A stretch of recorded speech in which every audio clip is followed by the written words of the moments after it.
I want to believe that we're making great advances in offices across America. However, then I'm always disturbed when I see a report like this that working women say that when they got pregnant, they felt like they were forced out of the office. And here is my office expert, Kelly Accetta, rejoining me on the WHO Newsmakers line. Kelly, welcome back. Good morning. Thanks for having me back, Jeff. How are you? I'm fine, but I give you that tone of my voice because I'm like, I want to think we're becoming better in offices across the nation. Then we get this where women are saying they felt like when they were pregnant in the office, they really were, they felt like people were trying to force them out. Do you see this happening, or women telling you that this is happening? It is still, and it's unfortunate, and really it's unnecessary in this day and age with technology and the ability to work remotely. It really is not necessary for a company to push out a fantastic employee just because she's pregnant. It's just not necessary. How does it happen, Kelly? Is the woman given less important assignments? Are there comments made at the office? What do you hear about this?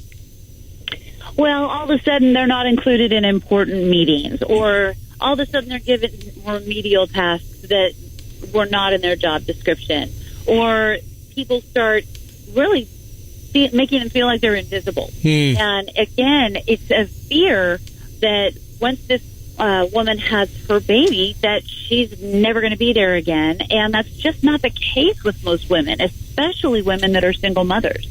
Well, you made a very important point, Kelly. Given the technology that's now available to us and our ability to work anywhere, is this old-fashioned thinking that you hope would go away eventually? Yes, and I think a lot of upper-level management are still not necessarily understanding how much can be done remotely, because most of their staff is the main group of people that do things all using technology, and they're just sort of overseeing the projects. And I think as more and more younger people, and younger, especially men, get into the higher ranks and realize how much more can be done remotely and working smarter as opposed to sitting in a cubicle for 8 hours a day, is really, we're seeing a big shift from that. But do we still kind of put that pressure? I mean, do we still have these conversations, Kelly, in the office about, well, you know, that really derails your career when you get pregnant? Even the talk of that, and I'm not just saying it's limited to men talking like this, that kind of talk still creates that kind of atmosphere that says, oh, you know, when a woman gets pregnant, that really derails her career. You're absolutely right, and that's why it's really crucial that you as a pregnant employee need to have open and honest communication with your fellow employees and your supervisors, and let them know what your plan is. Otherwise, it's just up for them to create whatever they want to create in their mind. I worked all the way through my pregnancy and after my pregnancy, and I didn't skip a beat, and I was one of the most productive people to the bottom line of the company that I worked with. And I let them know that my pregnancy is not going to affect my ability to produce.